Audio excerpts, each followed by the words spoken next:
Amancio Ortega is a billionaire businessman who was born in Leon, Spain, to Antonio Ortega and his wife Josefa in 1936.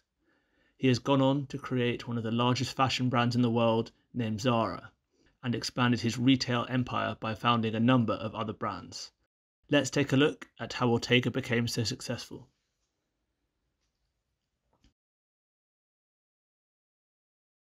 After growing up in northern Spain, Ortega left school and moved to La Coruña at the age of 14 after his father's job as a railway worker moved to the area. He soon found employment with a local shirt maker in the area named Gala, learning how clothes were made by hand.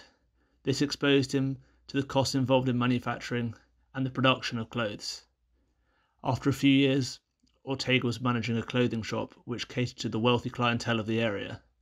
Soon after, he spotted a gap in the market and began to develop his own designs alongside his wife Rosalia. They made clothes from home by utilizing cheaper materials and more efficient manufacturing to competitively priced garments. He bought materials cheaply in Barcelona and used cardboard to make templates for the goods. Ortega learnt the importance of controlling the entire production process and not relying on third-party distributors, as clothing quality would be lower. This strategy was first applied to his bathrobe business, Confección Goa, which he founded in 1963. He started the company with only $25 in capital and employed his close family to work for him. As the business grew, Ortega hired more people to work for him and women to sew clothes. Despite his early successes, Ortega was reluctant to go into business due to the political situation in Spain. Dictator Francisco Franco had introduced tight regulations in the country after seizing power at the climax of the Spanish Civil War. Luckily, Franco died in 1975, which saw sweeping reforms across Spain, giving Ortega the confidence to start his fashion empire. In 1975, Ortega had saved up enough money to open up his first store, named Zara in La Coruña. He wanted to name it Zorba, after the main character in Zorba the Greek, but the name was already taken by a bar just down the street. He had already bought the lettering for his business and decided to rename it Zara.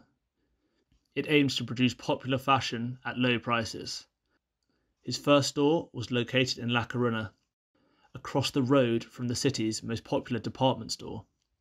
Ortega has always chosen excellent locations for his stores, and others have followed in his footsteps, such as Gap in the US and Next in the UK, to successfully build their audiences by opening shops in areas of high footfall. He aimed to democratize fashion by offering clothing to the masses at an affordable price, rather than seeing it as a thing of privilege only available to the rich. Ortega appealed to younger audiences, something his competitors in Spain refused to do. This involved designing clothes inspired by taste, desires, and matched the lifestyle of modern men and women. The production runs of this clothing was relatively small, meaning consumers acted quickly and often have more unique clothes when compared to other mass production manufacturers. This encouraged consumers to visit stores more often due to changes in style. Zara became so successful that they did not need to advertise, as word of mouth maintained sales and boosted revenues. This was crucial for a company like Zara, who relied a lot on repeat customers and had limited budgets when Ortega first started the business. A key to the company's success is that Ortega kept manufacturing in Spain and avoided outsourcing it to other Asian countries. This allows the company to pivot production based on trends, allowing Zara to have new clothes in stores up to 12 times faster than the competition. Outsourcing products to third world countries can take up to 9 months to see the product finally arrive in stores. Despite the higher labour costs, Zara keeps costs low by only producing enough stock to sell in its shops. The company also faces lower transport costs due to production in Spain. In 1985, Ortega set up his holding company, Inditex, and began to focus on international expansion.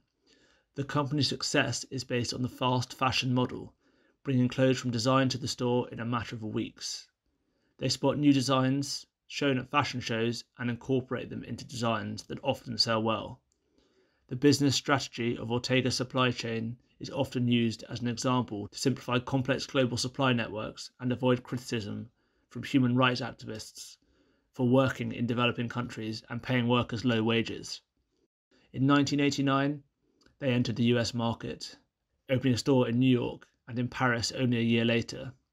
Over the course of the 1990s, Zara opened 550 international stores across the globe. Eager to expand his offering, Ortega started Pull & Bear in 1991 and also purchased Spanish clothing firm Massimo Dutti to expand the company's offerings around the world. In 2001, Inditex was listed, with Ortega selling a 20% stake in the company. This made him the richest man in Spain.